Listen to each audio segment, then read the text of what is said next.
Bom dia, então, todo mundo. Como que foi de AS? Fale para mim. Conseguiram de boa? Não conseguiram? Acharam difícil? Acharam médio? Acharam fácil? Conte para mim, a pessoa. Como foi o AS?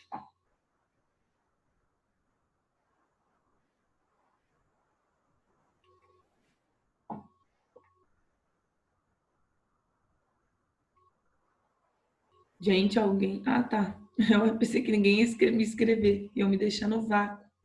Achei fácil, porém minha nota foi triste. Ah, Luiz, acontece. Acontece nas melhores famílias. Hoje a nossa aula vai ser sobre sistema imunitário, aproveitando a deixa que a gente estava falando sobre sangue, né? E aí o sistema imunitário a gente enfatiza um pouco mais sobre as diferenças da imunidade inata, imunidade adaptativa. A gente vai falar sobre vacina e soro. Então é uma aula que cai bastante em provas, assim, né? Enem gosta muito de trazer sobre vacinação e soro. Ainda mais agora, né? Então, acho que esse tema pode ressurgir nas provas. Então, vou compartilhar aqui com vocês. Eu acho que eu ainda não mandei, mas eu vou mandar o PDF da aula para vocês, tá? Que já está salvo em PDF. Aí eu mando para os teres.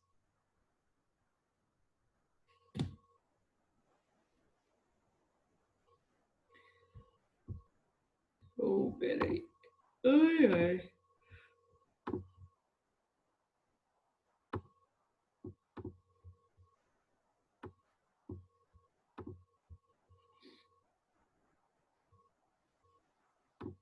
Mandou.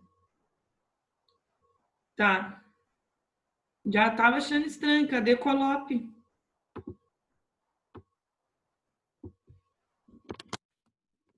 Ó. Então, vamos começar falando. O sistema imunitário tem vários órgãos e estruturas do nosso corpo que estão envolvidas com o sistema imunitário. Como, por exemplo, quando a gente fala dos linfonodos. Linfonodos são bolinhas, gânglios que a gente tem distribuídos ao longo do corpo, mas principalmente em determinadas áreas, como, por exemplo, aqui na região da cabeça e na garganta, né? Tem linfonodos. No pescoço, você já deve ter percebido, quando você tem uma dor de garganta, às vezes aparece uma bolinha aqui no pescoço, ou aqui embaixo você sente uma dor, uma bolinha bem maior, sem ser a amígdala em si, sabe? Uma bolinha aqui no pescoço. Ou então você está com dor de garganta e você sente dor aqui atrás, na nuca. Isso pode acontecer porque um linfonodo, que é um órgão do sistema linfático, ele está inflamado. E aí ele fica de um tamanho bem maior. Outros órgãos que participam do sistema linfático no geral e imunitário, né? Timo, o baço, apêndice, medula óssea, a gente fala que participa do sistema imunitário porque tem a produção de glóbulos brancos lá, né? Tem linfonodo na região da virilha, na região da axila. Então, você tem isso distribuído ao longo do corpo inteiro. E aí, uma coisa que é importante lembrar dentro do sistema imunitário é justamente o sistema linfático. Olha o que acontece. Vocês já devem ter ouvido falar de drenagem linfática, né? Drenagem linfática, a pessoa faz tipo aquela massagem que vai apertando assim, o corpo e tal. Qual que é a ideia de você fazer uma massagem que aperta, né, os músculos e tudo mais? Quando você for olhar a nível de capilar sanguíneo, lembra que o capilar é o menor vaso sanguíneo. O que vai acontecer? O líquido, né, que é o sangue está passando aqui, mas uma parte pode extravasar, pode acabar passando a parede do capilar e indo para fora. E aí esse líquido, o que consegue passar? Glóbulos brancos, plaquetas conseguem passar, mas as hemácias não conseguem, porque elas têm um tamanho muito grande. Então elas não conseguem passar aqui no capilar. Mas o líquido do plasma, glóbulos brancos e plaquetas conseguem passar. E aí fica esse líquido entre os tecidos. Por isso que a pessoa, quando fala assim, estou com retenção de líquido, está enfatizando nesse líquido aqui que fica entre as células. Esse líquido ele tem que voltar, ele não pode ficar ali. Então, existe um outro capilar ali embaixo, chamado capilar linfático, que vai pegar esse fluido intersticial, né, esse líquido aqui, junto com glóbulos brancos, junto com as plaquetas, e vai colocar para dentro do capilar. Quando ele está dentro do capilar linfático, agora vai chamar de linfa. Sangue era quando estava dentro do capilar sanguíneo, com as hemácias e tudo. Mas como veio aqui para o capilar linfático, a gente vai chamar de linfa, que é o plasma extravasado com glóbulos brancos, plaquetas e micro-organismos também. Então, quando uma pessoa faz drenagem linfática, deixa eu só anotar que o Coloque chegou. Quando uma pessoa faz drenagem linfática, ela vai apertando, né? Ela aperta assim o músculo, a perna, o braço, barriga, o que for, para que esse líquido que esteja entre as células, ele consiga ir para dentro dos capilares linfáticos. E qual que é a ideia, né? Você quer levar ele para dentro do capilar linfático para passar por órgãos que vão meio que filtrar ou amadurecer aquelas células que estão dentro da linfa. Bom dia, Coloque. Não ela usada diretamente como defesa, Léo. Mas ela consegue, quando vai passar, não é a linfa que é usada direto como defesa, mas quando vai passar dentro dos linfonodos, tudo aquilo é filtrado. Então, os linfonodos têm várias células de defesa, né, que vão amadurecer, né, nesses órgãos linfáticos, mas lá é como se fosse realmente filtrado. Se tiver um micro-organismo, as células de defesa que estão presentes nos linfonodos, né, em alguns órgãos linfáticos, vão destruir aquilo. Então, não é a linfa que é usada, mas pode ser usada em defesa, mas ela é filtrada, vamos dizer assim, tá? Vou até mostrar para vocês, ó. O sistema linfático, olha como que ele é distribuído, né? Você está vendo aqui vários vasos linfáticos e tem os gânglios, assim, onde tem umas bolinhas, é que nessa imagem não está melhor, mas dá para ver que tem umas bolinhas maiores, são os nódulos linfáticos, e também tem órgãos linfáticos, como o timo e o baço. Não sei se vocês já ouviram falar de alguém que às vezes sofreu um acidente de carro e o baço estourou, tipo, se rompeu e a pessoa teve que fazer cirurgia para tirar. Ela consegue viver sem, só que o sistema de defesa dela vai ficar um pouco afetado também. E aí ela tem que ficar tomando vacina com mais frequência e tal. Eu tenho uma amiga, eu acho que eu comentei já dela com vocês no primeiro ano, que é uma amiga minha que foi sequestrada. E aí ela quebrou costela, quebrou bacia, quebrou um monte de coisa, tá viva por obra de Deus mesmo. E ela perdeu o baço. Eu tava falando com ela esses dias não, acho que tem tempo já. E aí ela me falou que ela tem que tomar várias vacinas. Ela falou que não sabia a importância do baço até ela precisar disso, sabe? Eu acho que foi no primeiro ano que eu falei isso com vocês. O que aconteceu foi em 2017. Aí, olha só, então o sistema linfático é um conjunto de vasos, principal função, pegar a linfa, que é aquele líquido que estava entre os tecidos, vai passar por dentro desses órgãos linfáticos e vai voltar para a circulação sanguínea. Tanto que, olha, nessa imagem aqui de baixo, está mostrando, tipo, pulmão, coração, aí artéria, né, vasos, veias com sangue arterial, sangue venoso, e tá vendo que tem umas bolinhas e uns fiozinhos? Essa é a conexão dos capilares sanguíneos com os capilares linfáticos com os capilares sanguíneos.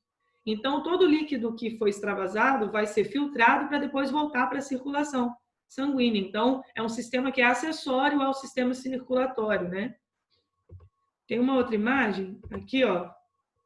Aqui está mostrando como que é dividido, tá? Os gânglios linfáticos, órgãos linfóides no geral e tal. E olha como que é o vaso linfático, capilares linfáticos próximos aqui mesmo dos capilares sanguíneos, passa dentro de um linfócito, que é um gânglio linfático, onde que tem meio que a filtragem, células de defesa podem atacar aqui o que veio de estranho e aí vai voltar para a circulação, mesmo dentro dos capilares, né? Então, é um sistema bem acessório mesmo. E aí, agora a gente vai falar sobre dois tipos de imunidade. Nossa, isso daqui é muito importante para a prova. O ERG gosta de cobrar isso na discursiva, por exemplo. Tá? Imunidade inata e imunidade adaptativa. Olha os desenhos da imunidade inata. Aqui está mostrando alguns tipos. As barreiras epiteliais, a própria pele, fagócitos, células dendríticas, NK, células, eu vou falar delas, que são as natural killers. Tá? A imunidade adaptativa, linfócitos B e linfócitos T. Lembra que a gente tinha falado que os linfócitos B se diferenciam em plasmócitos e produzem anticorpos. Os linfócitos T, eles reconhecem a célula infectada e atacam diretamente ela. Então, quando a gente fala de uma coisa que é inata, quer dizer que já nasce com você. Então, você já tem isso. A adaptativa, ela é adaptável. Ao entrar em contato com determinado antígeno, você começa a desenvolver anticorpos. Então, é isso que a gente vai estudar nas duas. Só que as duas, no geral, têm esse reconhecimento de corpos estranhos. O que acontece é que a adaptativa ela é muito específica e ela cria uma certa memória, mas a inata não, ela é inespecífica. Qualquer coisa, corpo estranho que entrar, você vai ter a imunidade inata para combater. Lembrou disso do que? Da inata e da adaptativa? Eu não lembro se... É porque no primeiro ano de vocês eu dei aula sobre zoologia, né? Mas eu não lembro se isso daí vocês viram com outra professora, né? Mas eu acho que isso eu falava no primeiro ano. A vacina seria um tipo de imunidade adaptativa? Sim, na verdade, a vacina você está recebendo um antígeno para que a imunidade adaptativa do seu corpo reconheça e comece a procurar a produzir anticorpos, tá? Não é que a vacina, ela induz, tá? Ela induz a imunidade adaptativa no seu corpo. Isso, vocês viram isso com a polio. Eu estava tentando lembrar qual era a professora. Então, vamos olhar aqui, ó. Então, as duas diferenças, eu achei essa comparação, achei boa. Inata, presente ao nascer. A adquirida ou adaptativa é uma resposta altamente específica. A inata não muda com a intensidade de exposição. Então, assim, se você entrar em contato com um determinado corpo estranho, um espinho que entrou no seu corpo, uma certa quantidade de células de defesa vão lá para tentar combater. Quando entrar um outro espinho, vai ser a mesma coisa. Então, não muda com a intensidade e ela não é específica. Qualquer coisa que entrar, essas células vão chegar lá e vão tentar destruir. Já adaptativa ou adquirida, ela, quanto mais exposto você for, mais você vai estar produzindo, tanto que quando você pensa numa vacina, eu vou falar das vacinas aqui, mas quando você pensa numa vacina, você recebeu o antígeno, você começou a produzir anticorpo. Depois, se você entrar em contato com aquele antígeno de novo na sua vida, você já vai criar um batalhão de anticorpos. Então, você aumenta, né, a intensidade com a exposição. E aí vamos dar uma olhadinha nelas como que elas são, o que está presente dentro da chamada imunidade inata. A nossa pele, como eu falei, a pele é uma ótima forma de defesa do corpo, porque ela tá, lembra que as células são super justapostas, assim, e grudadas umas às outras, não tem espaço entre elas. Então, para entrar mesmo, passar a camada da pele já é difícil. Então, ela faz parte da proteção inata. O muco nasal, né, que é a famosa melequinha, as lágrimas, a saliva, por exemplo, elas têm enzimas que vão atacar diretamente as bactérias. Então, é bom porque é uma forma de proteção. O muco nasal, a bactéria, o vírus, o fungo que entrar pode ficar retido no muco e não conseguir passar para dentro do pulmão. Então, isso é importante. O estômago, o próprio estômago tem ácido, então, até quando for falar sobre sistema digestório, a gente fala assim, o estômago tem pH 2, que é ácido. Por que é esse pH 2? Para que a enzima pepsina seja ativada e funcione, ela precisa desse pH, e também é um pH 2 porque é ótimo para matar micro-organismos que vieram junto com o alimento. Então, se ingerir alguma coisa, uma bactéria que não sobreviveria, um pH super ácido, então já morre. Então, faz parte da imunidade inata. E, além disso, no sangue, você vai ter proteínas protetoras com ação antimicrobiana. Essas proteínas são legais porque elas entrou um micro-organismo assim no corpo, ou até mesmo no tecido, tá? No geral, essas proteínas. elas vão grudar nesses micróbios, elas vão responder a uma atividade inflamatória, então elas, ao reconhecerem também essas proteínas, elas começam a ter uma resposta inflamatória e elas podem também induzir a quebra de células invasoras. Então, existem proteínas também que vão atuar nisso. Ah, mas não é específico. Não é tipo uma proteína para determinado tipo de micro-organismo, não. Entrou qualquer coisa elas vão atuar. Então, eu vou mostrar para vocês um tipo de proteína também que atua nisso, que é o interferon. Vamos supor que um vírus entrou numa célula. A célula meio que um telefone sem fio aqui, tá? A célula vai produzir esse interferon, tá? Vai ter uma ativação do gene, né, do INF, do gene interferon, produz.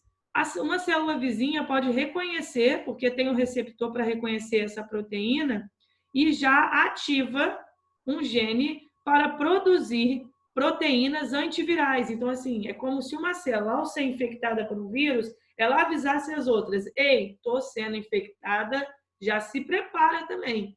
Se me atacar, eu vou atacar. Então, atacou aquela célula, ela avisa as outras: se prepare também, já produzindo proteínas antivirais para destruir quando esse vírus chegar na sua célula e tentar entrar e te infectar. Então, essa é uma proteína maneira, interferon, tá?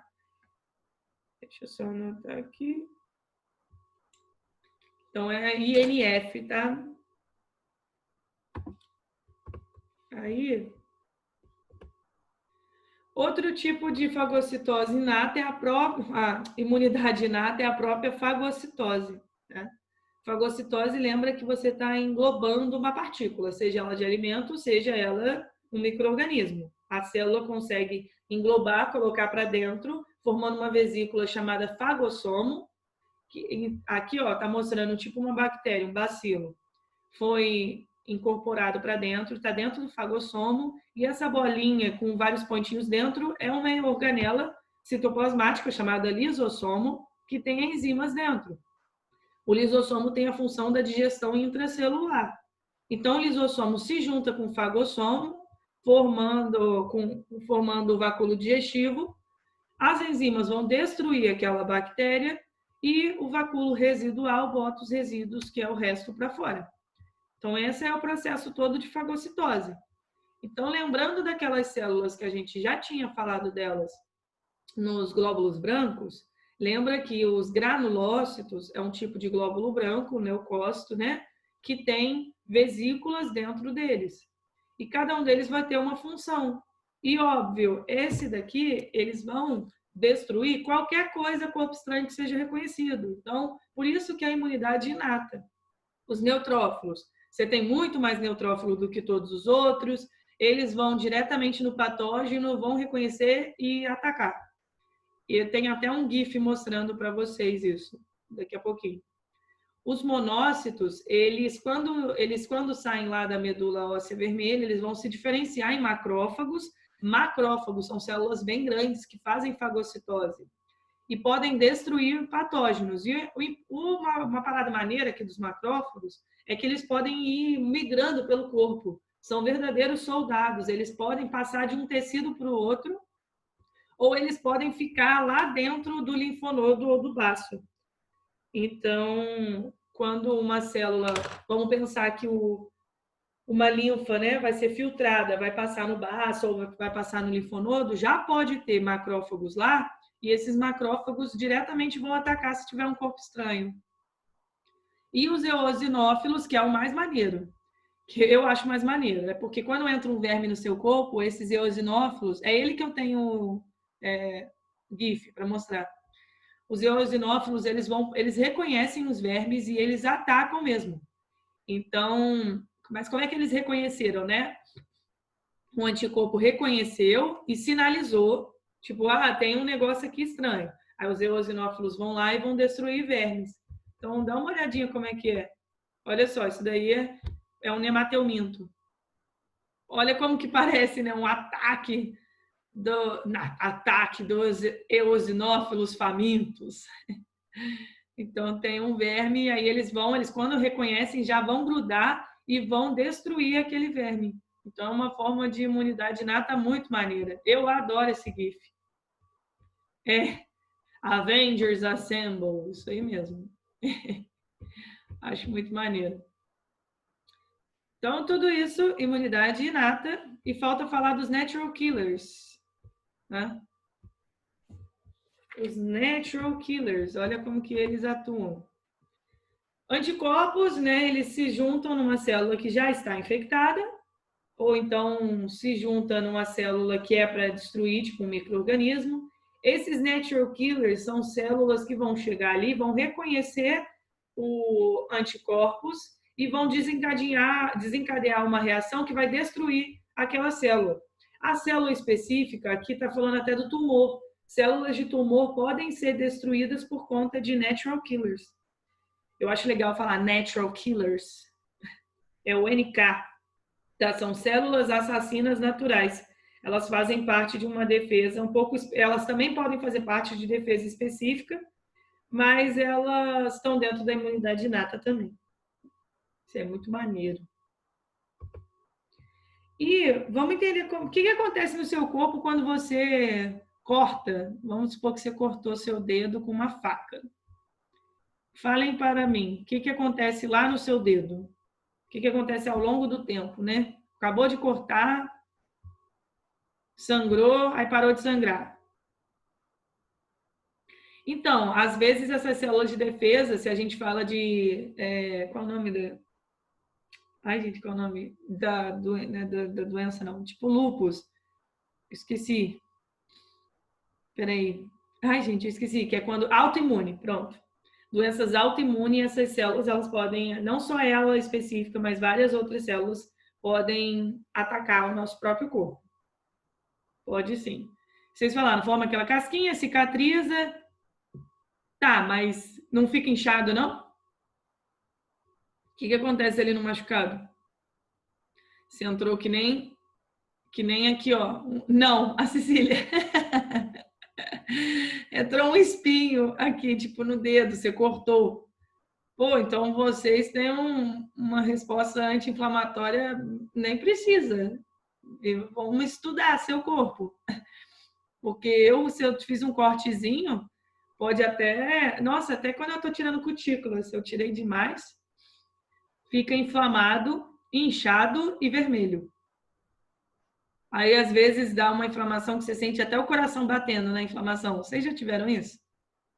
Me dá uma agonia, que aí o dedo inflamado você sente assim, ó, latejando. Isso é uma resposta de um processo inflamatório, tá? Vou colocar vocês aqui, ó. Deixa eu só ver se eu acho.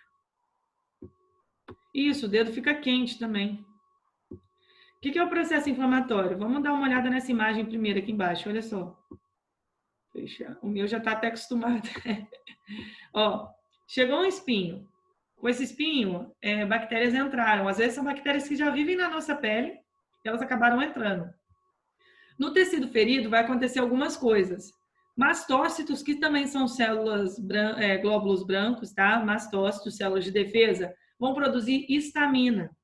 A histamina, ela é importante porque ela é vasodilatadora. Então, quando a gente fala da histamina, vasodilatador é pegar o vaso sanguíneo e aumentar o calibre.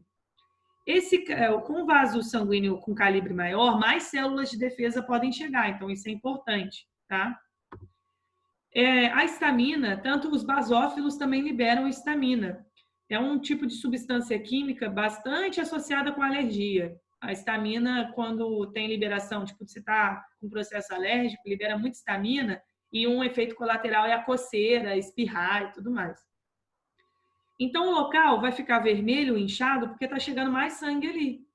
Então, por isso que fica vermelho e inchadinho, né? E pode doer também. A histamina, então, provoca essa vasodilatação, altera a função da parede, então permite a saída do plasma e com a saída desse plasma pelo capilar sanguíneo, células de defesa também conseguem passar. Então, quando as células de defesa passam a parede dos capilares, o nome disso, os monócitos passando, por exemplo, e os neutrófilos também, é esse nome, diapedese. Por que é interessante deixar essas células passar? Porque elas vão fagocitar as bactérias. E, por exemplo, os monócitos, quando eles passam aqui, eles se diferenciam em macrófagos. E olha nessa imagem aqui. Eles vão começar a fagocitar as bactérias para destruir. Uma outra coisa importante que é liberado aqui é uma substância chamada heparina. Ela é anticoagulante. Porque lembra que a coagulação é fazer o sangue parar de fluir. Você faz um grumo de células assim, e aí o sangue vai atrapalhar, né, a fluidez do sangue. A função anticoagulante é maneira quando você fez um corte no dedo e está sangrando, sangrando, sangrando. Vai parar de sangrar por conta lá das plaquetas, né, da tromboplastina, da fibrina, no geral, e aí você forma a casquinha. Só que nesse momento aqui você não quer que... Eu não estou falando de sangramento para o lado de fora, estou dizendo a coagulação do sangue aqui dentro. Você não quer parar que o sangue chegue aqui por conta de que você quer que mais sangue chegue, mais células de defesa cheguem, para elas conseguirem passar o capilar sanguíneo e fagocitar as bactérias. Então, por isso que fica inchado, vermelho, com dor e tal. Fala, coloque.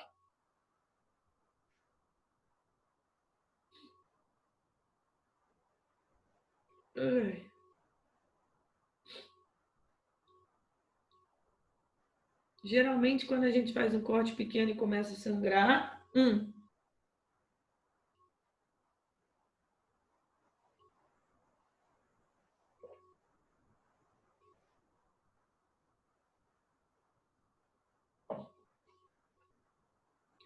Se lavar o corte, ele para o sangramento. Tá. Deixa eu tentar entender. Eu não sei se a água, quando bate ali, ela faz uma camadinha. Tipo, lavou o corte. Eu não sei, tá? Tô supondo. É bom, eu posso procurar isso depois. Não sei se quando você lavou, você criou uma camada de água ali que meio que é meio bloqueando, sabe? Se você lavou e secou, às vezes você criou, ou só deixou a água ali, criou um bloqueio para que o sangue pare de passar, porque tem moléculas de água fechando o ferimento, mas eu não sei se é isso. Estou tentando fazer a associação. Depende do machucado. Às vezes um dedinho cortado só, uma coisa assim. Nos outros, não, né? Imagina, ai, abri um rombo no meu braço, joga água aí que para de sangrar. E é até meio ruim, assim, dependendo da água, você está jogando água que tem mais micro-organismo. Mas, assim, é bom você lavar o ferimento com água e sabão, para limpar de bactérias, né? Mas eu posso confirmar isso para você, tá, Colope? Mas eu acho que é porque cria uma camadinha ali de água, as moléculas de água superaderidas e faz com que o sangue não consiga sair. Mas posso estar errada também, não sei. Então, a resposta inflamatória, galera, é desse jeito aqui. Ok? Aí, eu acho que é isso também, Léo, mas eu vou confirmar. Aí eu falo depois. Isso daqui cai muito em prova. Lembra o que é antígeno e anticorpo. Aqui está escrito anticuerpo, que está em espanhol. O antígeno vai ser qualquer molécula que vai ser reconhecida pelo nosso sistema de defesa. Tá? Pode ser uma bactéria, pode ser a proteína de uma célula. O antígeno não necessariamente quer dizer que é algo ruim no seu corpo, não. Vou dar um exemplo de antígeno que você tem. Nas suas hemácias, você tem o aglutinogênio, que se você é do grupo A, você tem o aglutinogênio A. Se você é do grupo B, você tem o aglutinogênio B. Aí você pode ter AB ou pode não ter nenhum relacionado ao sistema BO. E isso é um reconhecimento da membrana plasmática, faz parte do glicocálice lá da célula. Então, é um antígeno. Então, assim, o antígeno vai ser reconhecido por elementos lá do sistema imune adaptativo. Então, a gente já começa falando aqui da imunidade adaptativa. O antígeno vai ser reconhecido por uma outra célula, uma outra estrutura, uma proteína. Pode ser alguma coisa presente na membrana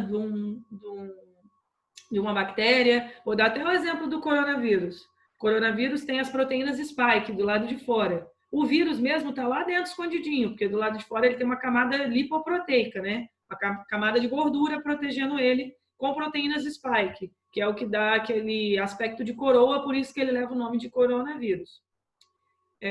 O nome do grupo, né? aquelas proteínas, elas são reconhecidas pelo corpo e essas proteínas, elas se aderem também com proteínas da nossa membrana, que são as ECA. Peraí, deixa eu ver o que você está falando. Mas se dois corpos não ocupam o mesmo lugar e como há diferença na densidade da água e do sangue, eu acho que é daqui que surge a barreira. Aí você tem que ficar um tempinho em contato. Sim, faz sentido, eu gosto. Vamos fazer essa associação com a física. Tá vendo aí, né, Colope? Maneiro. Ô, galera, então olha só. Antígeno pode ser, então, qualquer coisa que vai ser reconhecida pelo nosso sistema imune adaptativo, tá? Não necessariamente um antígeno, que a gente for falar de antígeno, vai ser um vírus, uma bactéria, um fungo ou o que for. Mas nesse caso aqui, que eu estou falando especificamente da imunidade adaptativa, eu vou focar em corpos estranhos. Então, é muito importante você ter esse reconhecimento, o antígeno-anticorpo, que é o sistema chave-fechadura. Você já deve ter ouvido falar disso. Tipo, para cada antígeno específico, tem um anticorpo. Não adianta você pegar um anticorpo que reconhece a bactéria X e colocar para reconhecer um vírus. Não vai reconhecer. Então, é um sistema chave-fechadura. Temos uma chave para cada porta. Por isso que é uma resposta imune adaptativa altamente específica. Ela é muito diversa e ela ajuda no reconhecimento